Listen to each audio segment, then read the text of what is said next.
மக்களே வணக்கம். இந்த பதிவில் நம்ம பார்க்க போறது சுனாமி மற்றும் சுனாமி தொடர்புடைய விழிப்புணர்வு மையம் இந்தியாவில் எங்கே அமைந்துள்ளது அதை பார்க்கலாம். சுனாமி என்பது ஆழி பேரலை என்று அழைக்கப்படும் அந்த ஜப்பான் மொழி சொல்லாகும். ஜப்பானில் ஏற்படுகிற அந்த உயரமான அலைகளுக்கு அந்த உள்ளூர் பகுதி மக்கள் ஜப்பான் மொழியில் வைத்த பெயர் தான் சுனாமி.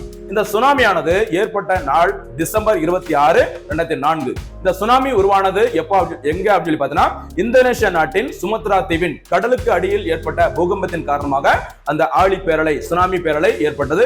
இதன் விளைவாக லட்சக்கணக்கான மக்கள் உயிரிழந்திருந்தாங்க. இதுல அதிக அளவு பாதிப்பை சந்தித்த நாடு எதுன்னு பார்த்தீங்கன்னா இந்தோனேஷியா. சரிங்களா? சரி, இந்தியாவில் இருக்க அந்த சுனாமி மையங்கள் பார்க்கலாம். அதாவது இன்காயிஸ் INCOIS என்று அழைக்கப்படும் அந்த இன்காயிஸ் அமைப்பானது 1999 அன்று ஹைதராபாத்தை தலைமையிடமாக கொண்டு உருவாக்கப்பட்டது. இது இந்திய பெருங்கடல் தொடர்பான ஒரு கடல் தொடர்பான ஒரு தகவல் மையமாக செயல்பட்டு வந்தது. இந்த இன்காயிஸ் நிறுவனத்திற்கு கீழே சரிங்களா செயல்படும் ஒரு அமைப்பாக உருவாக்கப்பட்டது எது அப்படின்னா இந்திய சுனாமி முன்னெச்சரிக்கை மையம். சரிங்களா?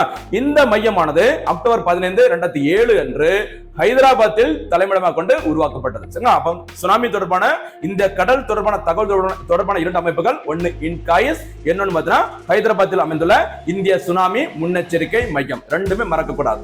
இந்த பதிவிற்கான கேள்வி, அந்த இன்காயிஸ் என்பதன் விரிவாக்கம் என்ன? INCOIS அதோட விரிவாக்கத்தை தெரிஞ்சவங்க பதில கமெண்டா சொல்லுங்க. ஓகேவா?